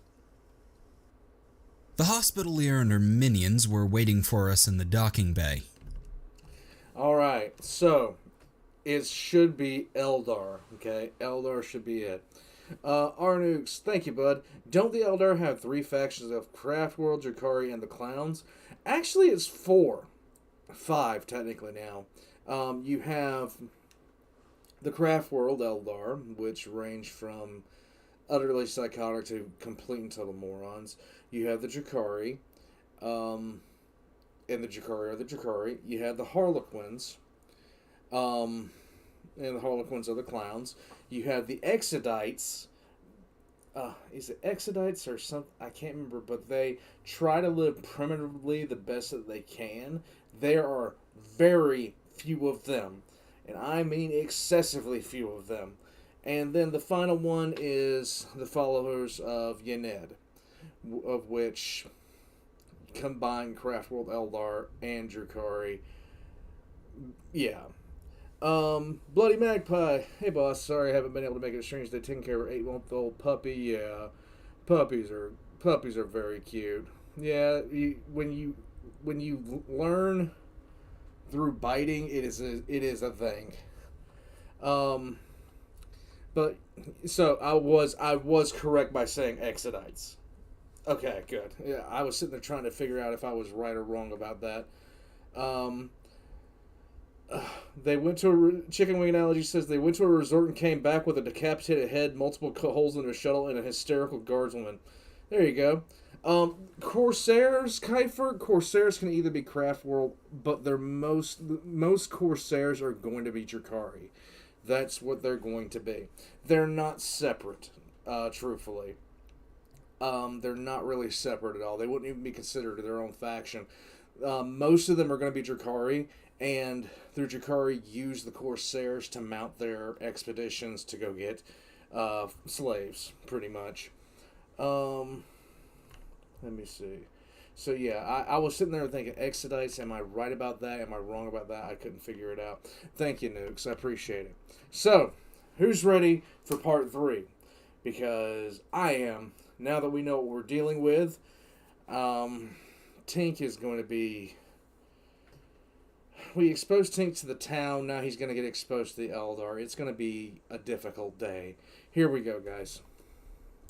Along with a disconcertingly high number of tech priests. Thinking fast, if not hard, Tink jammed the techno-heretical drone up the front of his shirt, which made him look pregnant and caused a fair bit of amusement among the orderlies. Nice. None of the cogboys seemed to notice, and after they'd taken possession of the Majos's head, for data extraction they'd said, all of them left without incident. Sarge tried to follow them, but only got a few meters before the hospitalier neatly tripped him onto a gurney. The incredibly fluffy pillow defeated any further attempts to refuse treatment. Nice. While the burns Amy had received when her long laze exploded, Bloody Magpie, you want me to explain it to you real quick? It's not a problem.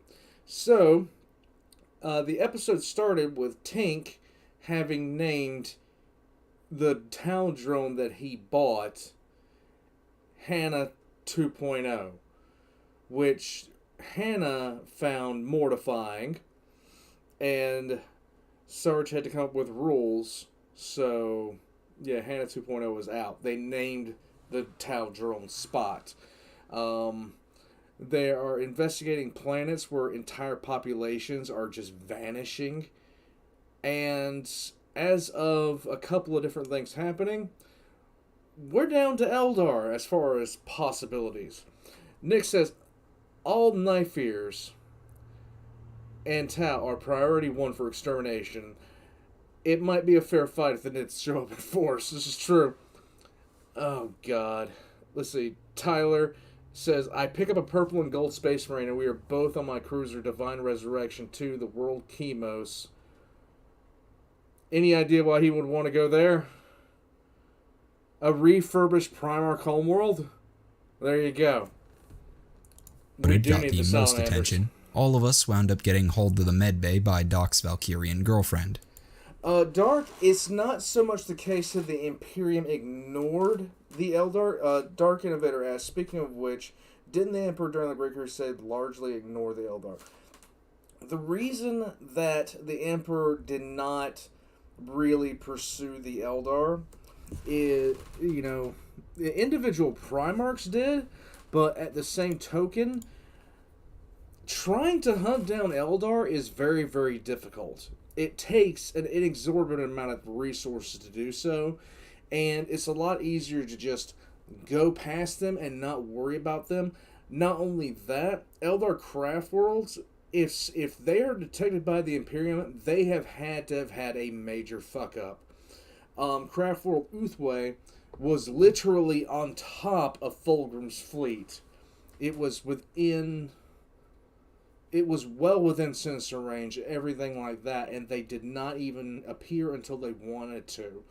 So, they're hard to find. They take an impressive amount of resources to take down, and there's just not that many of them. So they're not that high of a priority. It would actually be detrimental compared to the...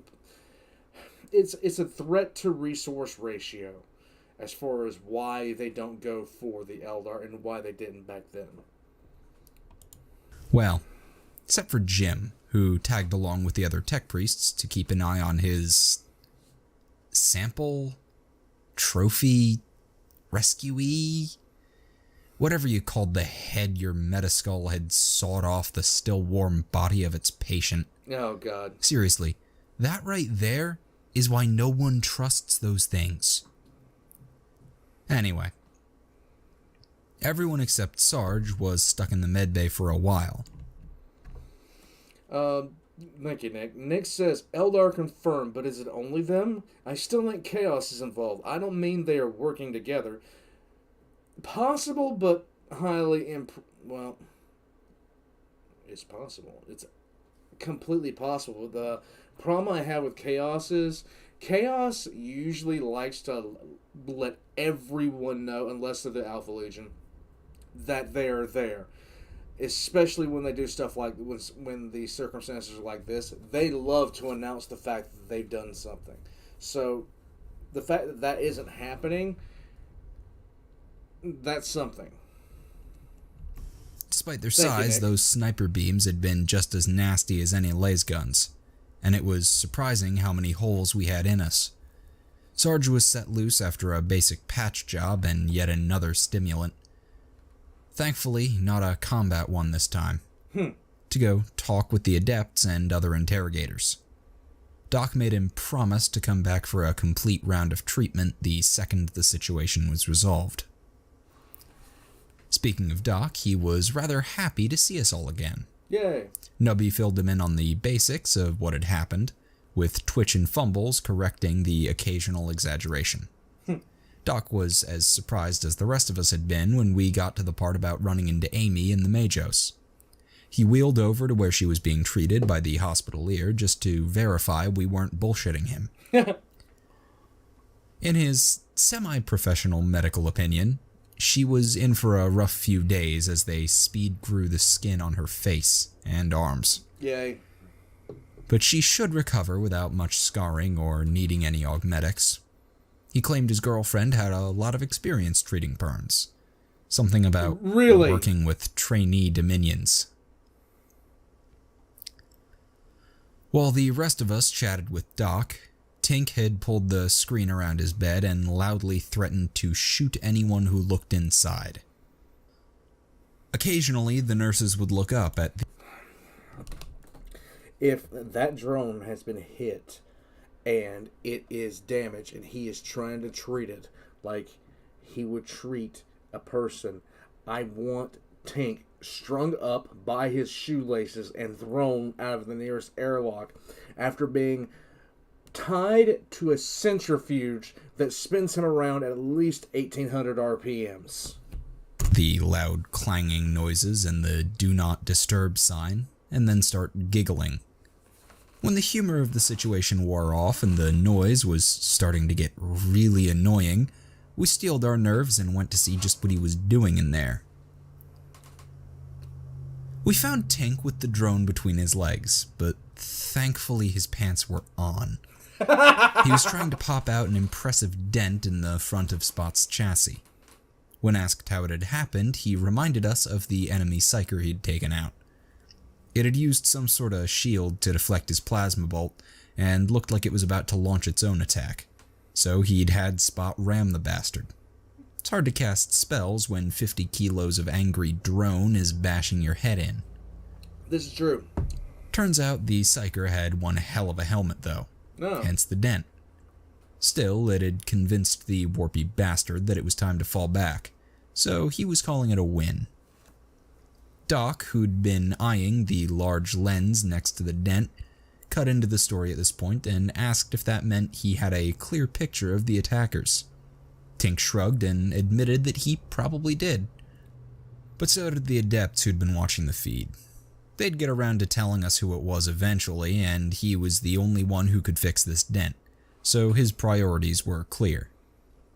The rest of us were a little more curious, so Nubby yanked the spanner out of Tink's hands and refused to give it back until he pulled up the vid of the ramming. After a little fast forwarding, he found it, and everyone crowded around the data slate. We were treated to a view of a small room with a blurry figure standing in the middle of it and gesturing. As we watched, the blur was replaced by a large circular shield, and the screen went blindingly bright. When the flash faded, there was a tall, robed figure, with a sword and egg-shaped helmet standing there panting. He raised his sword, gathered some sort of lightning around it, and then the drone hit him in the back of his stupid hat. Other inquisitorial agents might have sat there and carefully examined the psyker's robes or weapons for clues. We just kept having Tink rewind so we could see the headbutt again. When he got the sound turned on, it made this great sort of hollow clang every time the drone hit him. Baron has apparently won the chat. Baron Von Boot says, for the first time ever, a Tal drone won in melee. There was much debate over which was the best part. The initial impact, or the part where his head went through the drywall and got stuck. Either way, it was the best show we'd seen in a long time. Prick. We wound up putting the vid on repeat on all the screens in the medbay. It was very therapeutic to see the bastard flailing his fancy sword around in an attempt to fend off the drone and cut his head free at the same time. At Twitch's urging, Tink even etched a little egg-helmeted face on the side of Spot's chassis to commemorate the event. Good job. Everyone was in remarkably good spirits considering we were stuck in the med bay for the foreseeable future. Mm-hmm. Well, except for Amy, who was still tranked up for the worst part of her burn treatment. Fumbles tried to send her a mental image of the whole thing as she slept, but Doc made him stop after a nearby diagnostic cogitator caught fire. While the rest of us were laughing ourselves sick over the This fucking shit. Dark Innovator says the Yanari are refurbished Eldar. Inquisition's funniest home videos, Sarge was attending a very serious meeting with some very serious people. Mm-hmm. You could tell they were serious because none of them even smiled when the adepts played the drone ramming clip for them. They just muttered to each other about which craft world the Eldar warlock had come from, and what possible hand they could have in everything.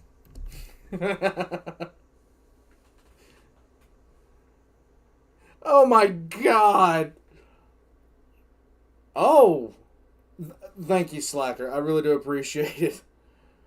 Oh god. Okay. Abaddon, gripping the head of a Black Templar. The quality of Astartes today has really declined. What is your take, cousin? Black Templar. No pity! Oh god. I love it. You know what? Some of these things just deserve to be their own kind of webcomics. Some of these really do. Thank you, Slacker. I really do appreciate it. Oh, God. They etched the Eldar's head onto the side of the drone. That's the first thing that Tink has done that I've remotely approved of in the last 3 hours of listening to this. Sigismund would never listen to Ezekiel. In fact, the last time Sigismund did listen to Ezekiel, he just basically told him, look, I don't care what you say, I'm still going to beat your ass. Thank you, Slacker. I really do appreciate it, man. I really do. Arnukes, thank you. Haven't Eldar attack human settlements before as a distraction, or is there another third party at work? Arnukes, the Eldar typically do things that just you can't explain, man. They rationalize it to themselves, and their reasons when they do something are halfway solid, but usually they have to plan everything so far in advance. So the Eldar will attack a settlement to kill someone that is going to give birth to someone who will, be the parent of someone else, who will be the parent of someone else, who will be the parent of someone else, who will have an impact on politics later on that is detrimental to the Eldar. So things that the Eldar do just seemingly make no sense, because they're playing on a completely, massively different playing field than everyone else because of the Farseers.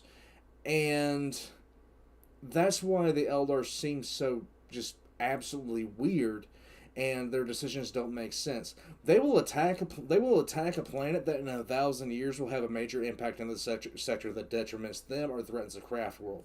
It's the same reason that Eldrad, and you still can't tell me that the reasons Eldrad did what he did made any sense, but he literally created Gazgul Mag Uruk Tharaka because a craft world was going to be threatened, by an orc wall that was not led by him, and then he sent them to Armageddon versus letting them go to the actual battlefield that they were originally going to do, which would be the craft world. Instead of just telling the craft world move, my brain hurts dealing with this crap, dealing with their garbage. So that's the Eldar for you. Thank you, Arnukes. And Slacker, I really do appreciate it, bud. Somebody actually changed their name to Refurbished Gellerfield.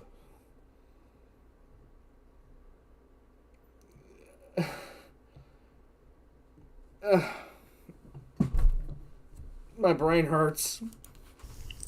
Thank you guys. All Sarge of primarily contributed to this discussion by resting his head on the table and agreeing with anything our team's adepts said. In Sarge's opinion, the other two interrogators were putting way too much effort into trying to understand the Eldar's motives. Yeah, you're They'd not. gone through the vids from Tink's drone and Jim's skulls frame by frame, and determined that there'd been a warlock, 3 rangers, and some sort of heavy weapon team operating a Bright Lance. There was a little debate on the last point, since all of Jim's drones had been shot before they could get a good picture. Neither of the other teams had run into any hostiles, and they hadn't spotted anything when they'd done a flyby out the island. So it looked like that was it for their ground assets. Sword Guy half-heartedly suggested that the Eldar could be behind the disappearances. They were Xenos with access to warpy powers and archaeotech after all. He didn't press the issue when Sarge grumpily asked why they hadn't used their creepy silhouette-leaving people disappearer instead of shooting us with fancy laze guns. Battle Axe claimed that the small size of their force suggested they were an assassination team. Given their attack patterns, location, and the fact that no one else of importance was nearby, their target must have been the Magos.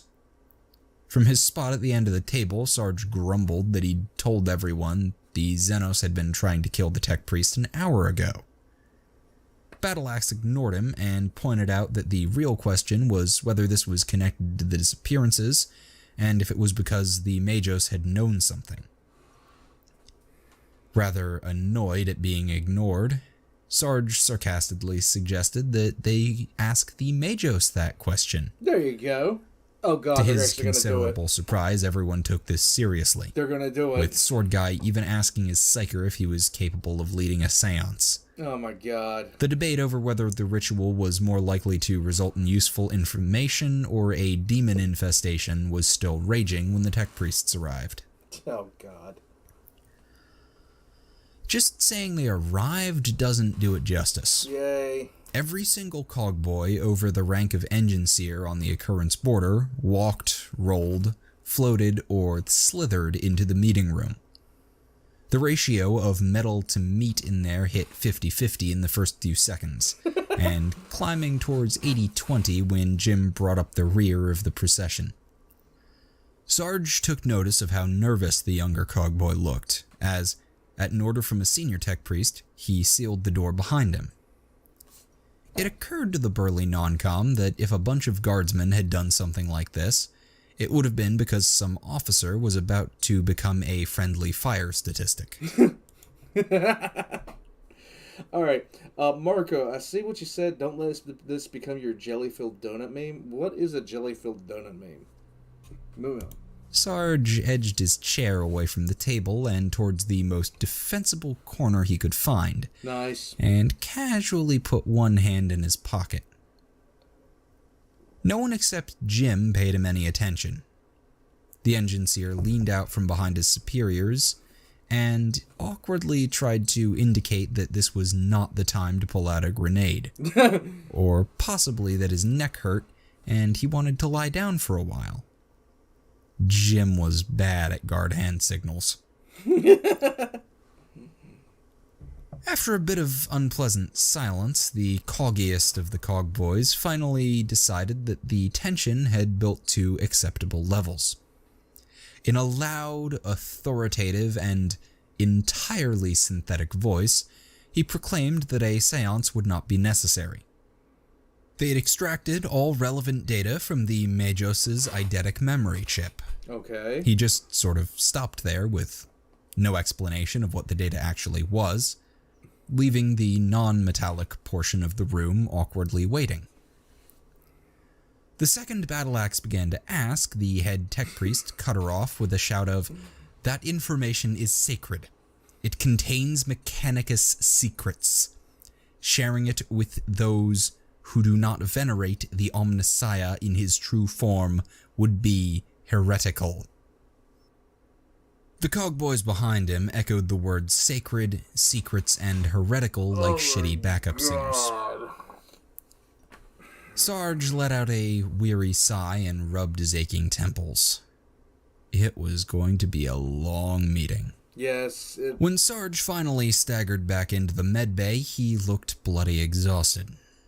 He pretty much collapsed in the first available bed, and at his request, we stopped the continuous loop of the warlock getting his head stuck in the wall. Doc gave him some overdue medical treatment, and he filled us in on the situation. To start with, he gave us the official word that we'd been shot full of holes by an Eldar hit squad. There we go. Nubby fist bumped and loudly started calculating what his and Fumble's share of the pool was. Nice. Sarge immediately crushed this happy speculation with the news that the Eldar were not the cause of the attacks, and had only been there for the Majos, unless Amy could tell us otherwise. No one would be collecting on the pool anytime soon, and unless there was a second group of Eldar, Nubby's odds weren't looking good. While Nubby whined to himself, the discussion shifted to the Majos, his decapitation, and the tech priests. According to Sarge, all of them, even Jim, had a gear up their ass about something they'd gotten out of the Majos' head. Probably Amy shooting him. It had been like pulling teeth to get anything out of them. They kept falling back on the whole, we technically only have to answer to the Inquisitor, so get an order from him argument. In the end, all they were willing to part with was that the Majos had been chasing a piece of archaeotech and had tracked it into the Xeno territory. He'd intercepted some reports that confirmed the nature of the archaeotech and the heresies the Xenos had committed on it. He'd sent a report to the proper authorities and was still tracking the archaeotech when he was killed by the vile Eldar. Finally, the nature of the tech was not for us to know, but it would not cause the sort of disappearances we'd seen. We should turn our investigations elsewhere. The priests had refused to say anything more. The proper authorities had been notified, and the matter should be left to them. Oh, God. Further probing into the Mechanicus's holy secrets would be unwise. It had taken a heroic effort by the other two interrogators and our old diplomat adept to convince the tech priests that their warning was understood.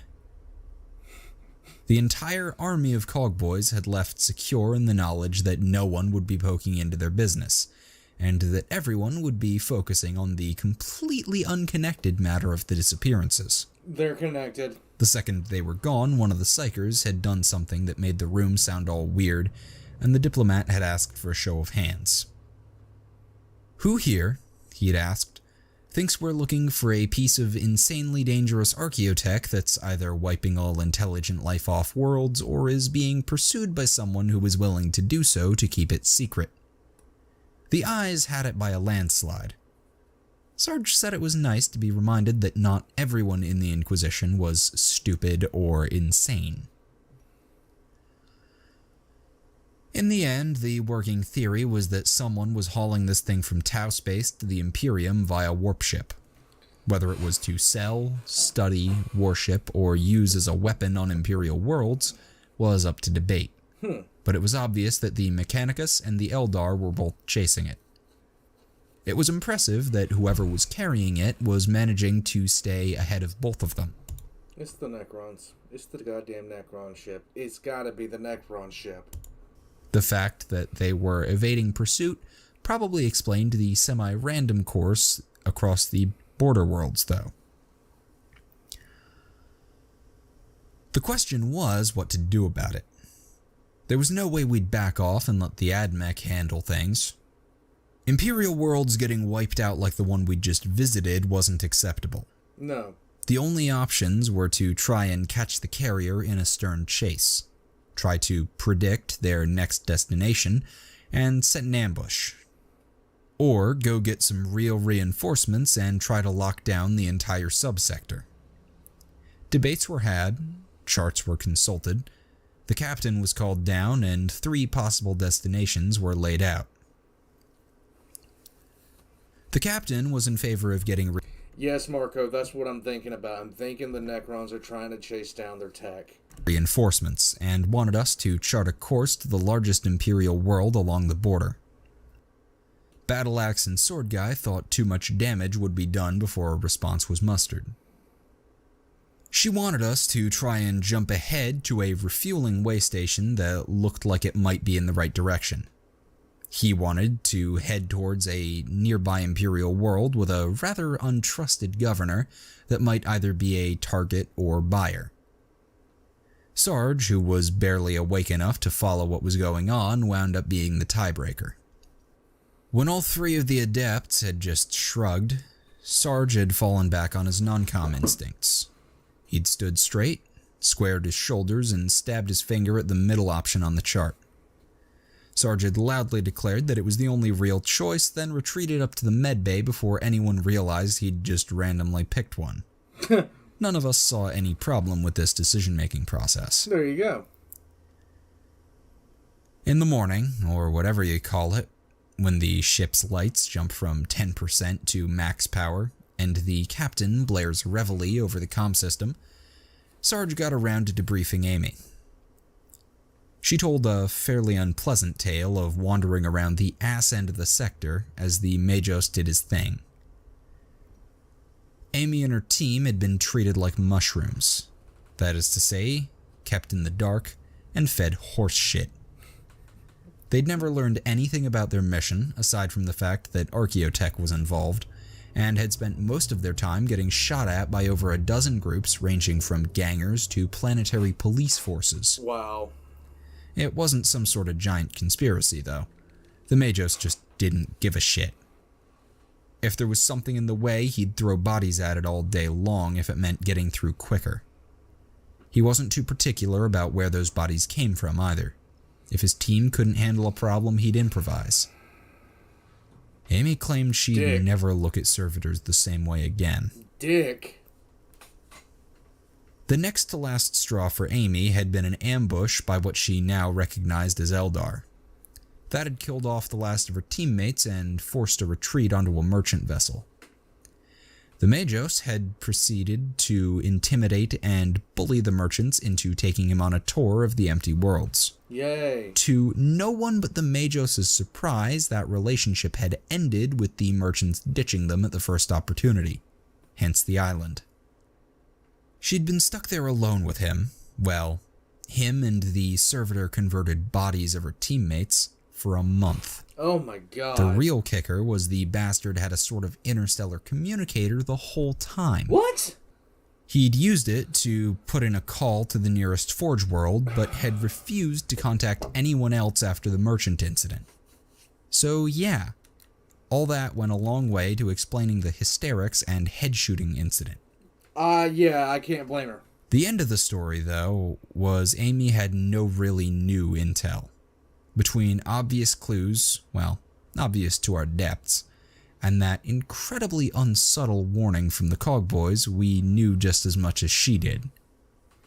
Speaking of that warning, it had been awfully convenient that the tech priests had decided to give it to us instead of just staying quiet. We all suspected that Jim and Hannah had had some hand in that matter, but neither of them were talking to us currently. As the least shot member of the squad, Nubby, and by extension Fumbles, when your only qualification is you've been shot the least, that's a problem, had been sent to chat with two junior tech priests after they didn't visit us in the medbay. When Nubby returned, he claimed that every time he'd tracked one of them down, they'd gotten these really nervous expressions and ran for it. He'd given up after Jim had locked him and Fumbles in a section of maintenance corridor. Also, if old Bill came by asking why one of his techs had a massive headache and why there were reports of warp ghosts on Deck 8, that had nothing to do with him or Fumbles getting tired of waiting for the doors to open again. Thank you, Slacker. Slacker says most of my fellow mages are fracking dumb. Not every quest requires secrecy, and just a little honesty goes a long ways. This is so true. This is so very, very true. The biggest problem the Mechanicus has is it has completely left its humanity behind. So they're dicks without even intending to be dicks. But when they want to be dicks, oh my god, it's fucking horrible. The Thank destination you, Sarge Slacker. had I appreciate chosen, it, bud. which turned out to be the way station, was a solid week of warp travel away. After about the second day, everyone was tired of sitting around the medbay with Doc and his lady friend. Oh, god. So we moved back to our nice Gellerfield generator-adjacent quarters. Doc complained a little that our treatments, especially Amy's, weren't finished, but we figured that coming down and making a few house calls would be good for him. He'd been getting soft being in that chair all day. Mm-hmm. Some exercise would do him good. Yeah. Sarge spent most of the next week putting together reports and contingency plans with the adepts and interrogators, but he spared some thought for Jim and Hannah. He'd interpreted the junior tech priest's behavior as a sign that their bosses were acting crazier than usual over this whole thing, Yeah, a little and bit. made a note to keep an eye on them. Intimidating impressionable young tech priests was our shtick, since sending Nubby, Twitch, or Tink to watch them was likely to do more harm than good. Some words were had with old Bill and the captain. The duty roster was shuffled, and several unintrusive armsmen and engineers were assigned to the same shifts as our cogbros. It might have been a bit of a paranoid over-precaution, but that's sort of what being a guardsman in the Inquisition is all about. I can see it. Nubby and his partner in petty crime wandered around the ship a lot during our transit. Anyone with enough brains to pour water out of a boot could tell they were planning to sabotage the betting pool in some way before their inevitable loss. But it wasn't worth doing anything about. As long as Nubby didn't egg fumbles into changing someone's mind for them again, it was about as harmless a pastime as they were likely to find. Come on, it's Nubby. Amy, who was I would prefer Nubby doing something like this versus Nubby doing anything on his own cognition. doing pretty well despite having bags of medical gel taped to half her face There you go. and one hand, had initially moved back into the quarters where her team had stayed. Unfortunately, those rooms brought back some unpleasant memories, and she was pretty sure the tech priests were following her. She said that every time she'd turned, there was a servo skull or servitor working nearby. Twitch sympathized with her and offered a solution. He proudly explained that our little base was 99% servitor-free, and that other 1% would be gone when he found a ladder tall enough to reach the chunks that had stuck to the ceiling. She accepted, of course. How could anyone refuse an offer like that? About an hour after Amy moved in, her suspicions about the servitors were proving correct when the door claymore jibbed a cleaning servitor. Twitch immediately replaced the mine and got another kill within 10 minutes. Wow. Though that one might have just been there to clean up the first. Probably. Either way, they stopped coming after that, and Amy settled into Doc's section of room. She became as much of a shut-in as Twitch, splitting her time between sleeping off her medical treatment and playing with the toy Tink gave her. What did he give her? Tink and Twitch's lives over the week generally revolved around our new barracks mate. Tink, who seemed a little lonely now that Jim wasn't there to argue with him, had fixed Spot's chassis and replaced its servo Grok skull disguise before the end of the second day. After that, he went back to work on the Xenos pulse rifle camouflage project and seized on Amy as a guinea pig. Nice. She was in the market for a new weapon after all, and it was so much easier to cram a pulse rifle into a long laze's chassis than a regular laze gun's. They spent quite a while blowing holes in various objects and bad-mouthing tech priests. Twitch was just glad to have an actual reason to distrust the servitors and turned the barracks defenses up from 11 to about 13. Nice. Sarge called for a slight de-escalation when he started putting in small remote charges on every servitor he encountered, just in case they turned en masse. Apparently, Jim and Hannah were the ones who had to... Like, you want Twitch with you. Twitch is the Rogel Dorn of this group, only he doesn't fortify with, walls. He fortifies with explosives. find and defuse them. On the 7th day, Sarge and the other interrogators put everyone on an hour alert and prepped the shuttles for immediate launch. The jury was still out on what we were likely to find when we came out of the warp, but if the target was docked at the way station, we wanted to neutralize it before it moved again. Also, before it attracted a bunch of angry Xenos, demons, or cogboys. The occurrence...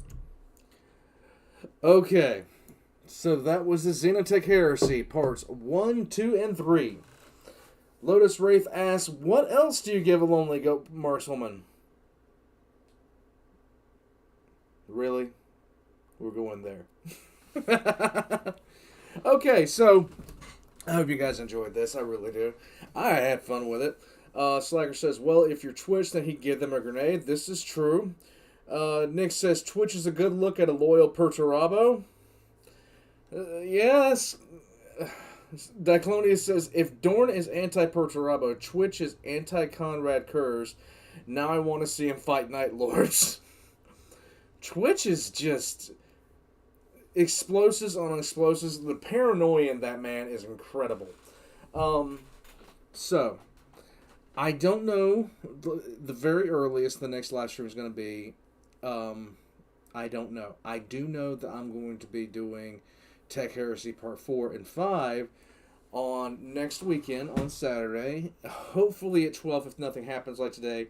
Guys, I am sorry. What wound up happening was I didn't get a lot of sleep the night before last. I took a nap. I woke up 7 hours later. And it's thrown my entire sleep schedule into utter chaos. I refurbished my sleep schedule. Call the salamanders for the... Yeah, it would make sense to call the salamanders for the Eldar. Alright, Aquila, you have a wonderful day, okay, bud? The new episode of Star Wars vs. 40K is out as of tomorrow. So, the second that I have a chance to do the live stream, I'm going to try to do it. I don't know when I'm going to do it. There's a lot of things that are going to change in my schedule in the next couple of days.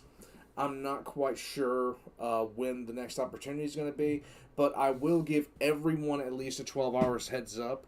I think because of all the problems that have been happening with YouTube's algorithm and the notification system, if you guys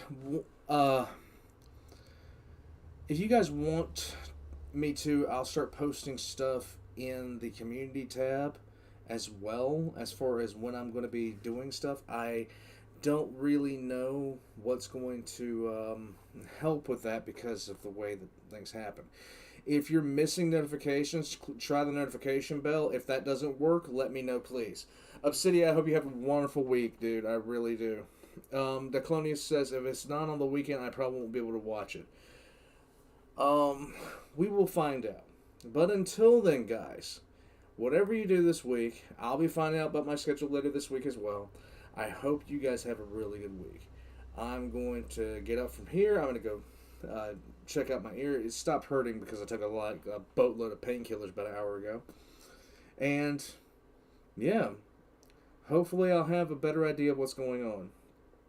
Diclonius says, by the way, I request a video that explains the difference between the two Grievouses.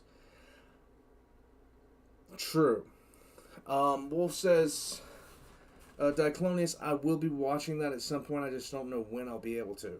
Wolf says, I didn't get notified until 30 minutes till. When are these normally posted? The announcement, I try to do it at least an hour beforehand. The way the notification works is 30 minutes, 15, and 5. And if people aren't getting those, I need to figure it out. Good night, Dark. You guys have a wonderful day, okay? You have a wonderful week. We'll see how things go. Me and the hospital need to talk. And we'll figure out what we're going to do from there. Thank you guys for joining me. Thank you all for the super chats. It's like, you don't know how much that does help. Tomorrow, I'm going to be trying to finish up a couple of projects. My time has been limited, like very badly because of the time schedule I've been on, but that is going to hopefully change. I'm hoping that is going to change very soon. Nick Fulton, thank you. Nick says, Twitch has a plethora of refurbished servitors. This is true. Alright, guys. It's been a lot of fun. We're going to figure out what the schedule is going to look like over the next couple of days. But until then, I'll see you guys next time. And, yeah. I hope you guys have a wonderful week, if I don't see you before then. Now it's time to hit buttons. Button, button, button, and button.